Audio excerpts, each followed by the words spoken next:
Hi, and welcome back to my channel. Today I wanted to do something that I haven't really done, and that's a monthly TBR. A TBR to be read that's set of specific books.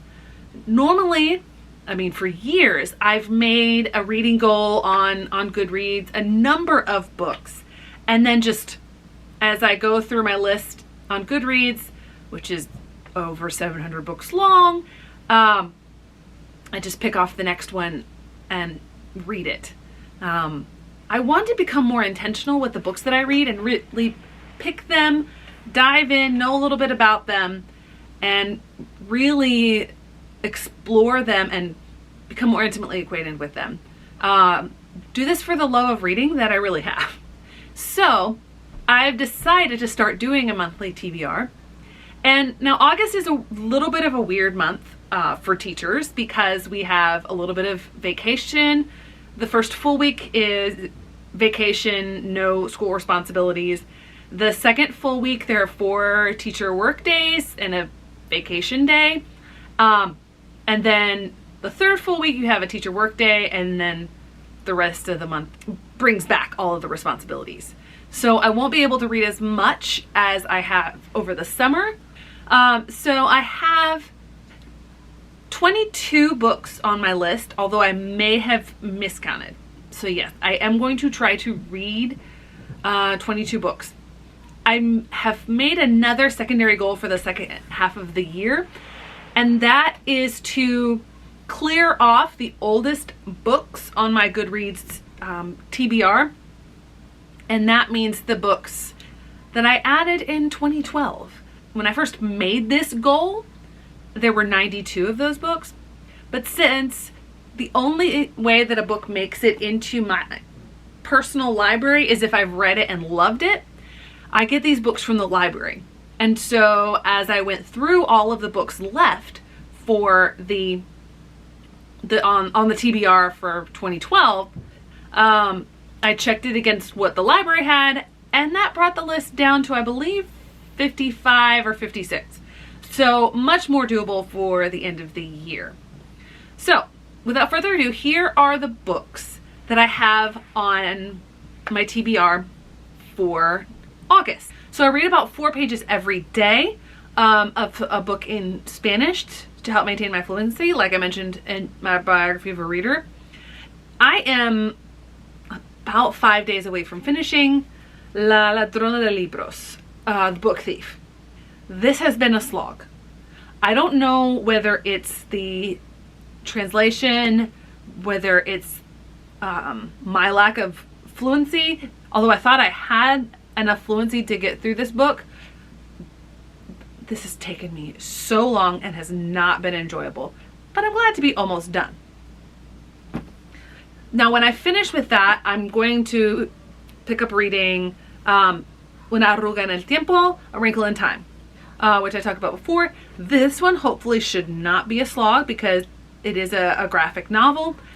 I probably will show this in my September TBR as well because I read only 4 pages a day.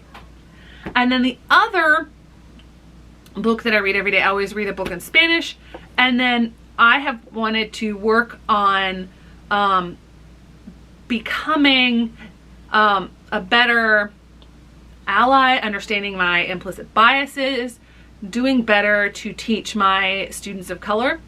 And so I have been reading through books on that topic since last May, and I plan to continue with that. And right now I'm working my way through Push Out, the criminalization of Black girls in school. And this book has been really powerful. It's one of the best that I've read on the topic over this year and a quarter. Not to say that the topic is at all good, but it's very well written and very needed to study. And so I am about a third of the way through this, so I may be picking up another book before the end of the month. Probably not, but I might be. A handful of these I have not picked up from the library yet, So I will insert images over here of the covers. So first off, I'm going to divide it into two big categories, fiction and nonfiction. I have a wide variety of interests in genres. And so I think you'll see that reflected as I go through this video. So because 2012 was almost 9 years ago, I still read Christian fiction. And so there are a handful of books still on my TBR in 2012, a little bit in 2013, that are Christian fiction. And so these first two are Christian fiction of an author that I still have about 10 books of. So this is an author that I've read a lot of her books, enjoyed a lot of her books, and so I'm leaving it on my TBR and going to be reading them. And that is Kristen Heitzman.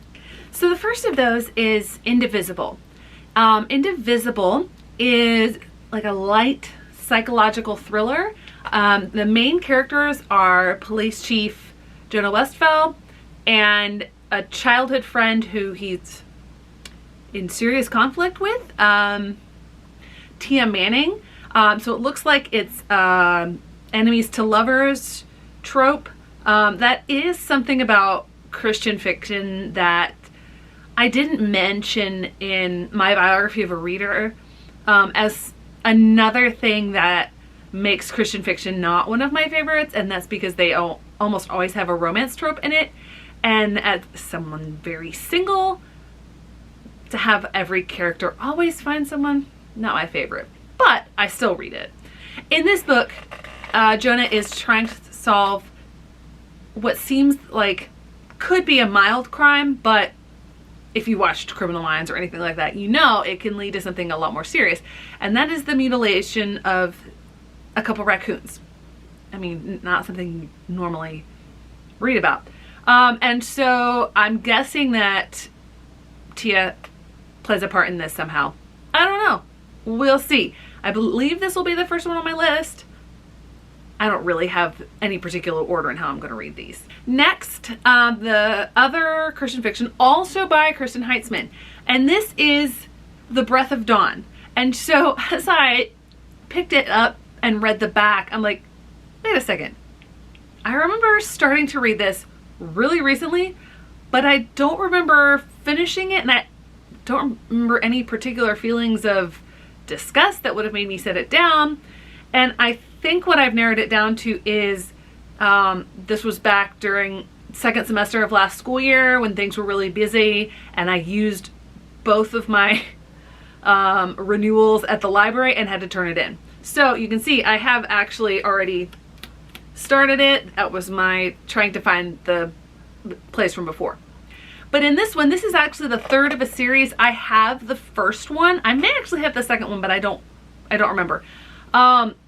And the male protagonist, Morgan Spencer, is actually the male protagonist of the second book as well, and his brother is the protagonist of the first one. But Morgan Spencer, in between the time of the second and the third books in the series, his wife, the female protagonist of the previous book, dies in a tragic car accident, leaving him as a single father to an adorable 2-year-old. And he's not dealing with it well. He's really just doing things for his daughter Olivia, or Livy. And then the female protagonist that you see pictured here on the cover, Quinn, she crosses paths with them because she is going through and liquidating the estate of the next door neighbor. And Spencer ends up purchasing the property, and so he's over there a lot. That's as far as I have gotten. So Quinn has some secrets of her own. She testified against a man who got put in prison and is now getting out, and then they have to solve all those problems, and that's this book. The next book is one I don't actually have from the library yet. It's still in transit, and that is The Lady of the Rivers by Philippa Gregory. I believe this will be my first Philippa Gregory book. But I love historical fiction, and I know a lot about, I've studied English history a lot. And this book, The Lady of the Rivers, tells the story of Jacquetta, the Duchess of Bedford, who marries Woodville and becomes entwined in the royal family, the royal court, as it's descending into the War of the Roses between the Yorks and the Lancasters, which eventually leads into the rise of the Tudor family. And then we have A Secret Daughter. These first four are all adult fiction. The Secret Daughter tells the story of two families, one in India, where it's a culture that values boys, and so to save her daughter's life, Kavita gives up her daughter.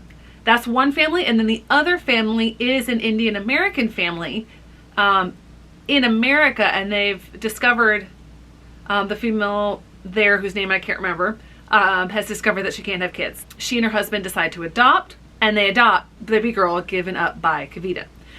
And so this is a story about adoption. Next, I'm going to move into the young adult books that I have, and I believe it's a mix of middle grade and young adult, but a lot of these books blur the lines between the categories. There's not one hard cutoff between middle grades and young adult.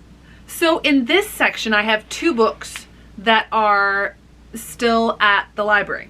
One of those is called The Third Gift by Linda Sue Park.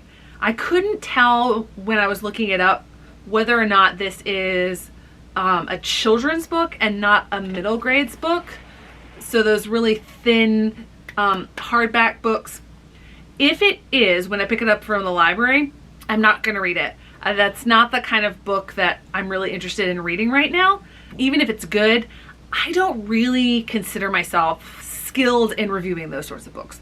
The other one is called Pinned by Sharon Flake, and she's an author that I've read before and is a fantastic author, so I'm really looking forward to reading this. In this one, you have two main characters, Adonis and Autumn. Adonis is intellectually gifted, but he was born without legs.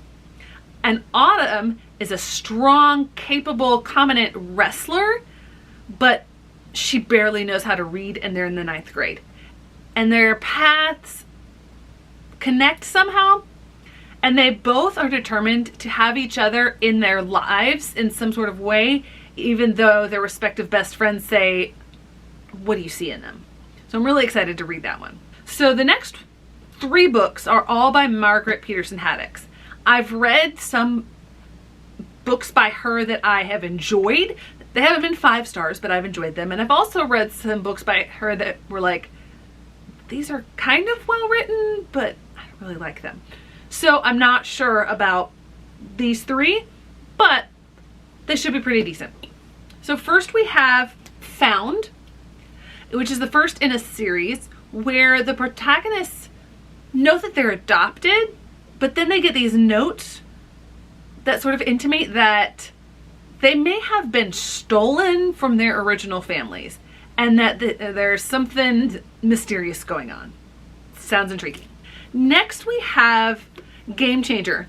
Ironically, I also read Neil Shusterman's book by the same name that just came out this year, and they have remarkably similar preferences. Not preferences. They have remarkably similar things going on. Premises, that's the word I wanted. They have remarkably similar premises, but in this one, the main character, Katie Sutton, is a star softball player. But then she blacks out, and when she wakes up, everything has flipped. And so school, which she didn't enjoy, all those classes, they're athletic drills, but no games. And then after school, where you would normally have sports, those are academic competitions. So it'll be interesting to see differences and similarities between this book and Neil Shusterman, and then just evaluate this book on its own. And then lastly, by Margaret Peterson Haddocks, we have Claim to Fame, where the main character in this book becomes a teenage star, television star overnight, and then suffers a breakdown of sorts and wants to isolate herself, but then everyone's like, oh no, she disappeared, she's been kidnapped, and a couple of her fans decide to rescue her. So that should be interesting. The other two are written by Karen Hess.